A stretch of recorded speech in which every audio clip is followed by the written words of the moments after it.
Hi, ನನ್ನ ಹೆಸರು doctor Ramesh ಅಂತ. ಮಕ್ಕಳಲ್ಲಿ ಆಪ್ರೇಷನ್ ಮಾಡೋ ಡಾಕ್ಟ್ರು, ಸ್ಪೆಷಲಿಸ್ಟು. ಅಂದರೆ ಗೊತ್ತಲ್ಲ, ಸೂಕ್ಷ್ಮವಾಗಿ ಮಾಡಬೇಕು, ಮೆತ್ತಗೆ ಮಾಡಬೇಕು, ಮಕ್ಳಿಗೆ ಪ್ರೀತಿಯಿಂದ ಮಾತಾಡಬೇಕು. ಮತ್ತು ಏನು ಮಾಡ್ತೇವೋ ಅದರದ್ದು ಪರಿಣಾಮ ಇಡೀ ಜೀವನ ಇರುತ್ತೆ. ಅದಕ್ಕೋಸ್ಕರ ಕೇರ್ಫುಲ್ಲಾಗಿ ಮಾಡಬೇಕು. ಮಕ್ಕಳು ಸರ್ಜರಿ ಅಂತ ಇದ್ದ ತಕ್ಷಣ ಸಾಕಷ್ಟು ಮಿಸ್ಕನ್ಸೆಪ್ಷನ್ಸ್ ಇದೆ. ಮಕ್ಕಳು ತಡ್ಕೊಳ್ತಾರ, ಮಕ್ಕಳು ಕೋಆಪ್ರೇಟ್ ಮಾಡ್ತಾರ, ಪರವಾಗಿಲ್ವಾ, ಎಲ್ಲ ತಂದೆ ತಾಯಿಗೂ ಬರೋಂಥ ಆತಂಕನೇ. ಅದಲ್ಲೇನು ಕಡಿಮೆ ಇಲ್ಲ, ಡೌಟೇ ಇಲ್ಲ. ಆದರೆ ಭಯ ಪಡಬೇಡಿ.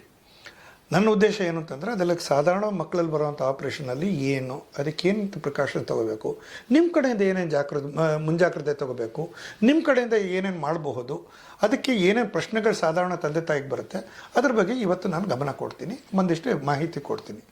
ಇದರಿಂದ ಏನಾಗುತ್ತೆ, ನಿಮಗೆ ಕಳವಳ ಕಡಿಮೆ ಆಗುತ್ತೆ. ಇದ್ರ ಮೇಲೆ ಖಂಡಿತ ನಿಮ್ಗೆ ಏನೇನೇನು ಸಂದೇಹಗಳಿದೆಯೋ ನಿಮ್ಮ ಡಾಕ್ಟ್ರ್ ಯಾರಿದ್ದಾರೋ ಖಂಡಿತ ಅವ್ರ ಹತ್ರ ಮಾತಾಡ್ಬೋದು. ಡಾಕ್ಟರ್, ಇವಾಗ ಆಪರೇಷನ್ಗಿಂತ ಮುಂಚೆ ಜನರಲ್ ಆಗಿ ನಾವು ಯಾವ ತರ ಪ್ರಿಕಾಷನ್ ತಗೋಬೇಕು ಅಂತ ಸ್ವಲ್ಪ ನಮಗೆ ತಿಳಿಸ್ಕೊಡ್ತೀರಾ? ಮಕ್ಕಳಲ್ಲಿ ಆಪರೇಷನ್ ಅಂದಿದ ತಕ್ಷಣ ಹೇಳ್ದಂಗೆ ಎಲ್ರಿಗೂ ಆತಂಕ ಬರುತ್ತೆ, ನಿಮಗೂ ಅಷ್ಟೇ, ಮಕ್ಕಳಿಗೂ ಅಷ್ಟೇ. ಮೊದಲೇ ನೀವು ಅರ್ಥ ಮಾಡ್ಕೋಬೇಕಾದ್ರೆ ಇದರಲ್ಲಿ ಆತಂಕ ಪಡೋವಂಥದ್ದು ಏನಿಲ್ಲ. ಎಲ್ಲದಕ್ಕೂ ಸೈಂಟಿಫಿಕ್ ಬೇಸಿಸಲ್ಲಿ ಒಂದಿಷ್ಟಿದೆ, ಒಂದಿಷ್ಟು ಹ್ಯೂಮನ್ ಲವ್ ಬೇಸ್ಡ್ ಇದೆ. ಸಾಧಾರಣವಾಗಿ ಆಪ್ರೇಷನ್ ಮುಂಚಿತವಾಗಿ ನಿಮ್ಮ ಕಡೆಯಿಂದ, ನಿಮ್ಮ ಮಕ್ಕಳ ಕಡೆಯಿಂದ ಆ್ಯಂಗ್ಸೈಟಿ ಕಡಿಮೆ ಆಗಬೇಕು. ಅದಕ್ಕೋಸ್ಕರ ನೀವೇನು ಮಾಡಬೇಕಾಗತ್ತೆ, ನಿಮಗೆ ಏನೇನು ಸಂದೇಹಗಳಿದೆಯೋ ನಿಮ್ಮ ಡಾಕ್ಟರ್ ಹತ್ರ ಮಾತಾಡಿ ಅದ್ರ ಸಂದೇಹಗಳು ನಿವರ್ತಿ ಮಾಡಿಕೊಂಡು ನಿಮ್ಮ ಕಡೆಯಿಂದ ಕ್ಲಿಯರಾಗಿ ಇರಬೇಕು. ಒಂದು. ಎರಡನೇದು, ಮಕ್ಕಳಲ್ಲಿ ಆಪ್ರೇಷನ್ ಮಾಡೋದಾದ್ರೆ ಮುಖ್ಯವಾಗಿ ನಮ್ಗೆ ಏನು ಬೇಕಾಗಿರುತ್ತೆ, ಮಕ್ಕಳಿಗೆ ಅನಸ್ತೀಸ ಕೊಡಬೇಕಾಗತ್ತೆ. ಯಾಕಂದರೆ ಅರಿವಳಿಕೆ ಕೊಡದೆ, ಜನರಲ್ ಅನಸ್ತೀಸ ಕೊಡದೆ ಮೋಸ್ಟ್ ಆಫ್ ದ ಮಕ್ಕಳು ಕೋಆಪ್ರೇಟ್ ಮಾಡಲ್ಲ. ಅದಕ್ಕೋಸ್ಕರ ಏನು ಮಾಡಬೇಕಾಗತ್ತೆ, ಅವ್ರಿಗೆ ಜನರಲಾಗಿ ಒಂದು ಅನಸ್ತೀಸ ಕೊಟ್ಟು ಮಗುಗೆ ನಿದ್ದೆ ಮಾಡಿಸ್ಬಿಟ್ಟು ಆಮೇಲೆ ಆಪ್ರೇಷನ್ ಮಾಡ್ತೀವಿ. ಜೊತೆಗೆ ಈ ಜನರಲ್ ಅನಸ್ತೀಸ ಕೊಡೋಕ್ಕೆ ಎರಡು ವಿಧಾನಗಳಿದೆ. ಒಂದು ಇಂಜೆಕ್ಷನ್ ಕೊಟ್ಟು, ಔಷಧಿಗಳು ಕೊಟ್ಟು ಮಗುಗೆ ನಿದ್ದೆ ಮಾಡಿ ಮಾಡಿಸೋವಂಥದ್ದು.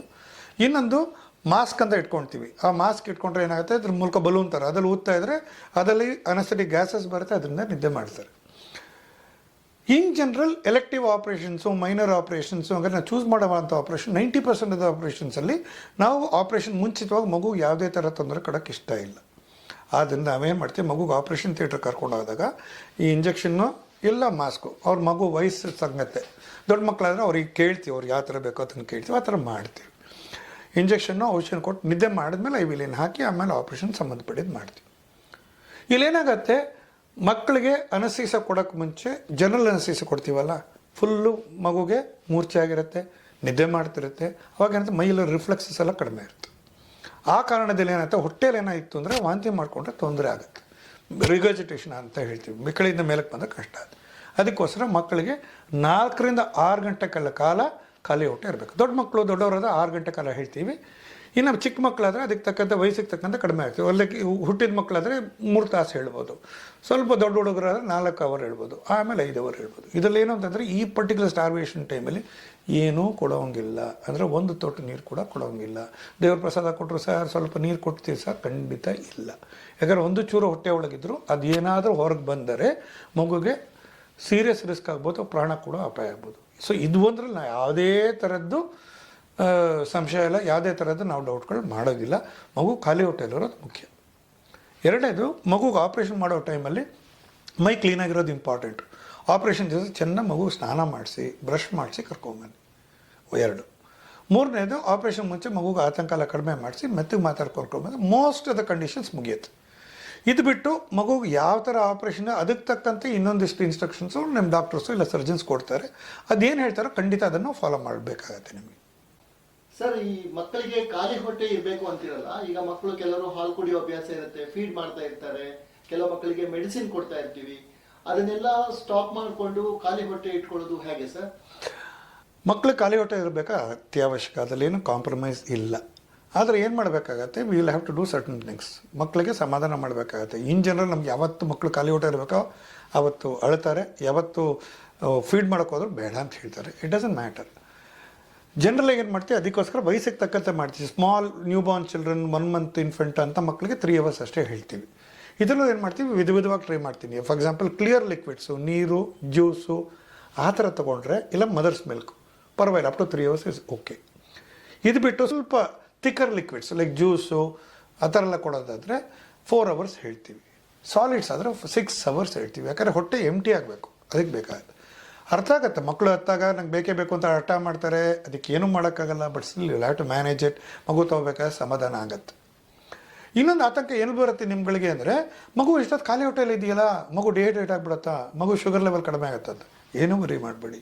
ಯಾಕಂದರೆ ನಾವು ಫಸ್ಟ್ ಅನಸ್ತೇಸಿಯಾ ಕೊಟ್ಟ ಮೇಲೆ ಐವಿಲಿಯನ್ ಹಾಕಿದಾಗ ಮಗುದು ಸ್ಟಾರ್ವೇಷನ್ ಎಷ್ಟಿದೆ, ಆ ಟೈಮಿಗೆ ಬೇಕಾಗಿರೋ ಗ್ಲೂಕೋಸು ಮತ್ತು ಆ ಟೈಮಲ್ಲಿ ಫ್ಲೂಯಿಡ್ಸ್ ಎಷ್ಟು ಮಿಸ್ ಮಾಡಿದ್ದಾರೆ ಫಸ್ಟ್ ಅದನ್ನು ಕೊಟ್ಬಿಟ್ಟೆ ನಾವು ಅದನ್ನು ಸ್ಟಾರ್ಟ್ ಮಾಡೋದು. ಸೊ ಖಂಡಿತ ಸೇಫ್, ಬೇರೆ ದಾರಿ ಇಲ್ಲ. ಮಗು ಅಡ್ಜಸ್ಟ್ ಮಾಡ್ಕೋಬೇಕಾಗತ್ತೆ. ನೀವು ಹೆಂಗಾರು ಮಾಡಿ ದಯವಿಟ್ಟು ಅದು ಕೊಡಬೇಡಿ. ಯಾಕಂದರೆ ಅಯ್ಯೋ ಮಗು ಅಳತ್ತಲ್ಲ ಚೂರು ಕೊಟ್ಬಿಟ್ರು ವಾಂತಿ ಮಾಡಿಕೊಂಡ್ರೆ ಎಮರ್ಜೆನ್ಸಿ ಆಗುತ್ತೆ, ಬೇಕಿಲ್ಲ. ಕೆಲವು ಸಲ ಈ ಪ್ರಿಪರೇಷನ್ ಆಪರೇಷನ್ಗಿಂತ ಮುಂಚೆ ಅಂತಾರೆ, ಕೆಲವು ಕಡೆ ಇದೆಲ್ಲ ಪ್ರಿಪರೇಷನ್ ಮಾಡಬೇಕು, ಬೇಗ ಬಂದು ಅಡ್ಮಿಟ್ ಆಗಿ ಅಂತೆಲ್ಲ ಹೇಳ್ತಾರೆ. ಆ ಥರ ಏನು ಸರ್ ಅದು? ಹೌದು, ಮಕ್ಕಳಿಗೆ ಪ್ರಿಪರೇಷನ್ ಅಂದರೆ ಮುಖ್ಯವಾಗಿ ಏನು ಮಾಡೋದು, ಸೇಫ್ಟಿ ಇಸ್ ಮೋಸ್ಟ್ ಇಂಪಾರ್ಟೆಂಟ್. ಸೇಫ್ಟಿಗಿಂತ ದೊಡ್ಡದು ಯಾವುದೂ ಇಲ್ಲ ಮಕ್ಕಳಿಗೆ. ಸೊ ಫಸ್ಟ್ ಏನು ಮಾಡ್ತೀವಿ, ಆಪ್ರೇಷನ್ ಮಾಡೋದಂದ್ರೆ ಮಕ್ಕಳಿಗೆ ಪ್ರೀ ಆಪ್ರೇಟಿವ್ ಅಡ್ಮಿಟ್ ಮಾಡ್ಕೊಂಡಾಗ ಅನಸ್ತೇಸಿಯಾ ಡಾಕ್ಟರ್ ನೋಡ್ತಾರೆ, ಪೀಡಿಯಾಟ್ರಿಷಿಯನ್ ಡಾಕ್ಟರ್ ನೋಡ್ತಾರೆ, ಫಿಟ್ನೆಸ್ ಎಲ್ಲ ಸರಿ ಇದೆ ನೋಡ್ತಾರೆ. ಫಾರ್ ಎಕ್ಸಾಂಪಲ್ ಮೂಗು ಸೋರ್ತಾ ಇದ್ದರೆ ರೆಸ್ಪಿರೇಟರಿ ಟ್ರ್ಯಾಕ್ ತುಂಬ ಇರಿಟಬಲ್ ಆಗಿರುತ್ತೆ. ಅಂಥ ಟೈಮಲ್ಲಿ ಏನಾಯ್ತು, ಆಪ್ರೇಷನ್ಗೆ ಅಂತ ಅನಸ್ತೇಸಿಯಾ ಕೊಟ್ಟಾಗ ಸೆನ್ಸಿಟಿವ್ ಏರ್ವೇ ಸ್ಪ್ಯಾಸಮ್ ಅಂತ ಅಳಗೋದ್ರೆ ಆಕ್ಸಿಜನ್ ಕಡಿಮೆ ಆಗ್ಬೋದು. ಇಲ್ಲದ್ರೆ ಮೇಲ್ಗಡೆ ಸೋರ್ತಾ ಇರೋಂಥ ಮಗುಗೆ ಅಪ್ಪರ್ ರೆಸ್ಪಿರೇಟರಿ ಇನ್ಫೆಕ್ಷನ್, ಒಳಗೋದ್ರೆ ಲೋವರ್ ರೆಸ್ಪಿರೇಟರಿ ಇನ್ಫೆಕ್ಷನ್ ಆಗ್ಬೋದು, ನ್ಯೂಮೋನಿಯಾ ಆಗ್ಬೋದು. ಸೊ ಅಂಥ ಟೈಮಲ್ಲಿ ನಮ್ಗೆ ಅನಸ್ತೇಸಿಯಾ ರಿಸ್ಕಿ ಅಂತಂತಂದರೆ unless it's an emergency we don't operate, post mortem ಮಾಡ್ತೀವಿ. ಸೊ ಅದಕ್ಕೋಸ್ಕರ ಹಿಂದಿನ ದಿವಸ ಅಡ್ಮಿಟ್ ಮಾಡೋದು ಸಾಕಷ್ಟು ಕಾರಣಗಳಿಗೆ ಇಂಪಾರ್ಟೆಂಟ್. ಒಂದು ಅನಸ್ತೇಸಿಯಾ ಅವ್ರು ನೋಡೋದು, ಅನಸ್ತೇಸಿಯಾ ಯಾವ ಥರ ಅನಸ್ತೇಸಿಯಾ ಕೊಡಬೇಕು ಅಂತ ಪ್ಲ್ಯಾನ್ ಮಾಡ್ತಾರೆ.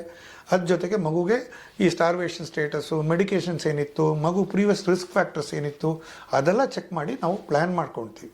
Because safety is paramount. Anaesthesia risk ಅಂತ ಹೇಳಿದ್ರಲ್ಲ ಸರ್, ಈ ರಿಸ್ಕ್ ಯಾವ ತರ ಇರುತ್ತೆ? ಈಗ ನಾವು ಪೇರೆಂಟ್ಸ್ ಆಗಿ ನಮ್ಗೆ ಆ ಥರ ಒಂದು ಭಯ, ಕನ್ಸರ್ನ್ ಇರುತ್ತೆ. ಅದ್ರ ಬಗ್ಗೆ ತಾವು ಏನು ಹೇಳ್ತೀರಾ ಸರ್? ಯಾವ ತರ ನಾವು ಭಯ ಬೀಳದೆ ಇರೋ ತರ ನಮ್ಗೊಂದು ಧೈರ್ಯ ಹೇಳೋ ತರ ನೀವು ಏನು ಹೇಳ್ತೀರಾ ಸರ್? ಜೀವನದಲ್ಲಿ ಎಲ್ಲದರಲ್ಲೂ ರಿಸ್ಕ್ ಇದೆ, ಯಾವುದಲ್ಲೂ ರಿಸ್ಕ್ ಇಲ್ಲ. ಈ ಸಂಬಡಿ ಸೈಸ್ ದೇಶ್ ನೋ ರಿಸ್ಕ್ ಟ್ರೈ ಮಾಡಬೇಡಿ. ಈಗ ಎಲ್ಲದರಲ್ಲೂ ರಿಸ್ಕ್ ಇದೆ. ರೋಡಲ್ಲಿ ನಡ್ಕೊಂಡ್ರೆ ರಿಸ್ಕ್ ಇದೆ, ಮದುವೆ ಮಾಡ್ಕೊಂಡ್ರೆ ರಿಸ್ಕ್ ಇದೆ, ಗರ್ಲ್ ಫ್ರೆಂಡ್ ಇದ್ರೆ ರಿಸ್ಕು, ಬಾಯ್ ಫ್ರೆಂಡ್ ಇದ್ರೆ ರಿಸ್ಕು, ಅವ್ರು ಬಿಟ್ಟರೆ ರಿಸ್ಕು, ಬಿಡದಿದ್ರೆ ರಿಸ್ಕು. ಓಕೆ, ರಿಸ್ಕ್ ಇಲ್ಲದಿರೋ ಜೀವನದಲ್ಲಿ ಏನೂ ಇಲ್ಲ. ಆಪ್ರೇಷನ್ ಅಂತ ಖಂಡಿತ ರಿಸ್ಕ್ ಇದೆ, ಅದ್ರ ಬಗ್ಗೆ ಡೌಟೇ ಇಲ್ಲ. ದೊಡ್ಡವರಿಗಿಂತ ಮಕ್ಕಳೆಲ್ಲ ಆಪ್ರೇಷನ್ ಮಾಡೋದ್ರಲ್ಲಿ ರಿಸ್ಕ್ ಇನ್ನೂ ಜಾಸ್ತಿ, ಎಮರ್ಜೆನ್ಸಿ ಮಾಡೋದು ಇನ್ನೂ ಜಾಸ್ತಿ, ಹುಟ್ಟಿದ ಕೂಸುಗಳು ಮಾಡೋದು ಇನ್ನೂ ಜಾಸ್ತಿ. ಇಲ್ಲ ಅಂತ ಹೇಳಲ್ಲ. ಆದರೆ ಈ ರಿಸ್ಕೆಲ್ಲ ಏನು ಮಾಡಿದ್ದೀವಿ, ಬರ್ತಾ ಯಾವ ಲೆವೆಲ್ಗೆ ಅಕ್ಸೆಪ್ಟಬಲ್ ಲೆವೆಲ್ ಬಂದಿದೆ ಅಂದರೆ ನಾವು ಎಲ್ಲ ಥರದ ಪ್ರಿಕಾಷನ್ಸ್ ತೊಗೊಳ್ತೀವಿ. ಅವತ್ತೇ ಹೇಳ್ದಂಗೆ ನಿಮಗೆ ಮಕ್ಕಳಿಗೆ ಎಲ್ಲ ಥರದ ಪ್ರಿಕಾಷನ್ಸ್ ತೊಗೊಂಡು ವರ್ಕಪ್ ಮಾಡಿ, ಫಿಟ್ ಇದೆ ನೋಡಿ, ಅನಸ್ಥೆಟಿಸ್ಟ್ ನೋಡಿ, ಇಟ್ಸ್ ಎ ಟೀಮ್ ವರ್ಕ್. ಈ ಟೀಮ್ ವರ್ಕ್ ಮಾಡೋಕ್ಕೆ ನಮ್ಮ ಲೆವೆಲ್ ಎಷ್ಟು ಮಟ್ಟಿಗೆ ನಾನು ಈಗ ಕಡಿಮೆ ಆಗಿದೆ ಅಂದರೆ ರಿಸ್ಕ್ ಇಸ್ ಪರ್ಫೆಕ್ಟ್ಲಿ ಅಕ್ಸೆಪ್ಟಬಲ್. ನಿಮ್ಮ ಸಿಂಪಲ್ ಉದಾಹರಣೆ ಕೊಡ್ತೀನಿ. ರೋಡಲ್ಲಿ ಹೋದರೆ ರಿಸ್ಕ್ ಇದೆ, ಕಾರ್ ಹೋದು ಕರೆಕ್ಟು. ಬಟ್ ಏನು ಮಾಡಿದೆ, ಅದರಲ್ಲಿ ರಿಸ್ಕ್ಗೂ ನೆಗ್ಲಿಜೆನ್ಸ್ಗೂ ವ್ಯತ್ಯಾಸ ಇದೆ. ಫಾರ್ ಎಕ್ಸಾಂಪಲ್, ನೀವು ಕಾರಿಗೆ ಹೋದರೆ ಏನು ಮಾಡ್ತೀವಿ, ಕಾರು ಸರಿ ಇದೆ ನೋಡ್ತೀವಿ, ಪ್ರಿಪರೇಷನ್ ಸರಿ ಇದೆ ನೋಡ್ಕೊತೀವಿ, ಬ್ರೇಕ್ ಸಿಸ್ಟಮ್ ಸರಿ ಇದೆಯಾ, ಆಯಿಲ್ ಸರಿ ಇದೆಯಾ, ಇಂಜಿನ್ ಸರಿ ಇದೆಯಾ, ಪೆಟ್ರೋಲ್ ಸರಿ ಇದೆಯಾ, ನಾವು ವಾಹನ ಚಲಿಸುವಾಗ ಎಷ್ಟು ಗಮನವಾಗಿ ನೋಡ್ಕೋಬೇಕು ಎಲ್ಲ ನೋಡ್ತೀವಿ. ಇದರಲ್ಲಿ ಯಾವುದೇ ಥರದ್ದು ನೆಗ್ಲಿಜೆನ್ಸ್ ಆಗಲ್ಲ. ಅದೇ ಥರ ಮಕ್ಕಳೆಲ್ಲ ಆಪ್ರೇಷನ್ ಮಾಡಿದ್ರೆ ರಿಸ್ಕ್ ಫ್ಯಾಕ್ಟರ್ಸ್ ಇದ್ದೇ ಇದೆ, ಯಾರು ಇಲ್ಲ ಅಂತ ಹೇಳಿದ್ರೆ ನಂಬೇಡಿ. ಒಂದು. ಎರಡನೇದು, ರಿಸ್ಕ್ ಇದ್ದರೂ ಕೂಡ ನಾವು ಅದನ್ನು ಎಷ್ಟು ಮಿನಿಮೈಸ್ ಮಾಡೋಕ್ಕೋ ಅದು ಆಲ್ರೆಡಿ ಎಷ್ಟು ಮಾಡಿರ್ತೀವಿ. ಒಂದು.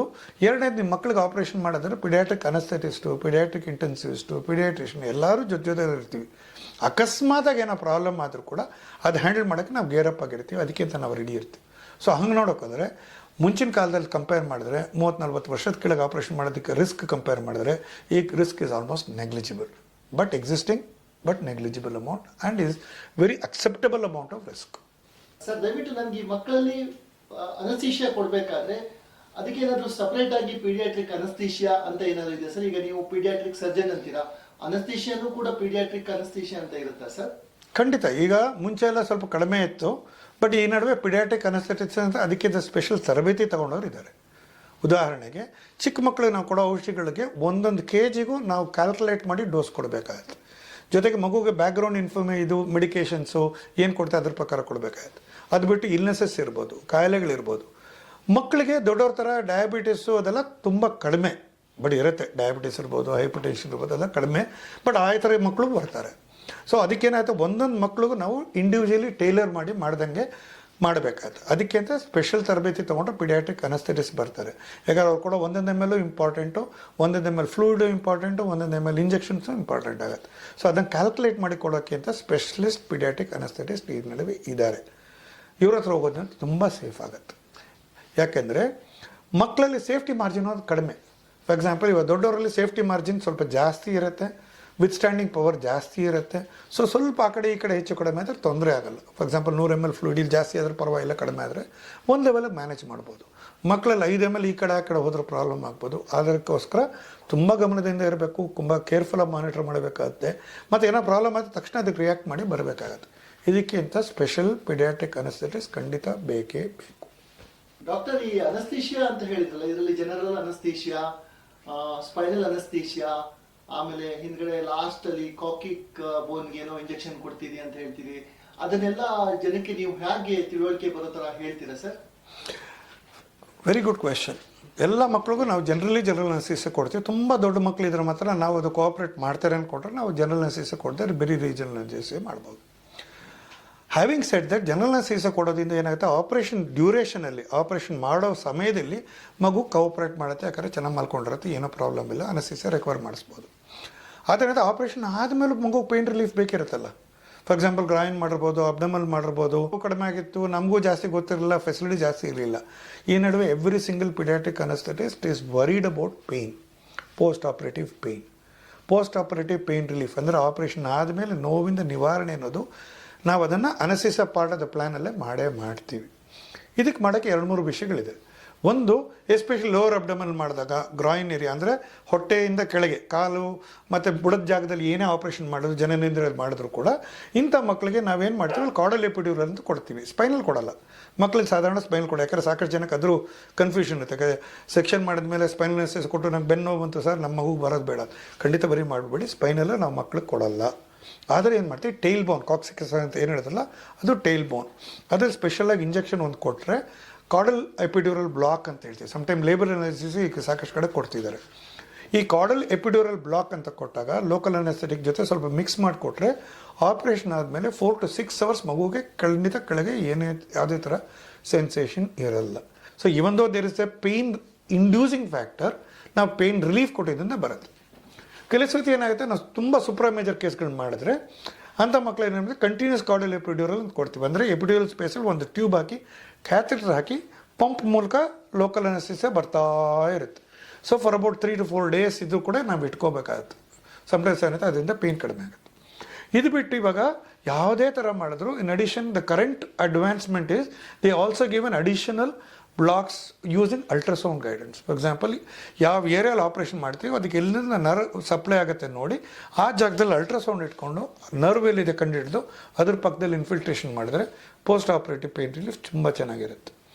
ಇದ್ರ ಜೊತೆಗೆ ಸ್ಪೈನಲ್ಲು, ಎಪಿಡ್ಯೂರಲ್ಲು, ಆಮೇಲೆ ರೀಜನಲ್ ಬ್ಲಾಕ್ಸು, ಹರ್ನಿಯಾ ಬ್ಲಾಕ್ಸು ಸಾಕಷ್ಟು ಬಂದುಬಿಟ್ಟಿದೆ. ಅಂದರೆ ಇವಾಗ ಅನಸ್ಥೀಸಿಯಾ, ಜನರಲ್ ಅನಸ್ಥೀಸಿಯಾ ಕೊಡೋದೇನೆ, ದೊಡ್ಡವ್ರಿಗೆ ಬರೀ ಲೋಕಲ್ ಅನಸ್ಥೀಸಿಯಾ ಕೊಟ್ಟು ಮಾಡ್ಬೋದು. ಮಕ್ಕಳಿಗೆ ನಾವು ಕೊಡೋದು 2 ಕಾರಣಕ್ಕೆ. ಒಂದು, ಪೋಸ್ಟ್ ಆಪರೇಟಿವ್ ಪೇಯ್ನ್ ರಿಲೀಫ್. ಇನ್ನೊಂದು ಇಂಪಾರ್ಟೆಂಟ್ ಥಿಂಗ್ ಏನು ಅಂದರೆ, ಆಪ್ರೇಷನ್ ಟೈಮಲ್ಲಿ ಜನರಲ್ ಅನಸ್ಥೀಸಿಯಾ ರಿಕ್ವೈರ್ಮೆಂಟು ಕಡಿಮೆ ಆಗಿಬಿಡುತ್ತೆ. ಯಾಕಂದರೆ body's response to pain is reduce ನಾವು. ಸೊ ಜನರಲ್ ಅನಸ್ಥೀಸಿಯಾ ನಾವು ಕೊಡಬೇಕಾದ್ರೆ ಕ್ವಾಂಟಿಟಿ ಕೂಡ ಕಡಿಮೆ ಆಗುತ್ತೆ. In always look at it, the safety is improved.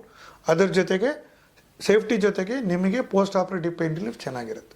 So ಈ ಥರ ನೋಡಿದ್ರೆ combination of general anaesthesia and regional anaesthesia is what all paediatric anaesthetist do now. ಅಂದರೆ ನೀವು ಹೇಳೋ ಪ್ರಕಾರ ಮಕ್ಕಳಿಗೆ ಲೋಕಲ್ ಅನಸ್ಥೀಸಿಯಾ ನೀವು ಜಾಸ್ತಿ ರೆಕಮೆಂಡ್ ಮಾಡೋದಿಲ್ಲ? ಪ್ಯೂರ್ ಲೋಕಲ್ ಅನಸ್ಥೀಸಿಯಾ ಮಾಡಲ್ಲ. ಆದರೆ local ಅನಸ್ಥೀಸಿಯಾ V definitely give on table either before operation or after operation. This is mainly for 2 things. As I told, once to reduce, if you're giving pre-operatively, it is to reduce the anesthetic requirements, plus that is called preemptive block ಅಂತ. ಅಂದರೆ pain ನಾಕ್ಷಿಯಸ್ ಬರೋಕ್ಕೆ ಮುಂಚೆನೇ ಬ್ರೈನ್ಗೆ ಸ್ವಲ್ಪ ಇದು ಹೊಟ್ಟೋದ್ರೆ body's response to pain is also less.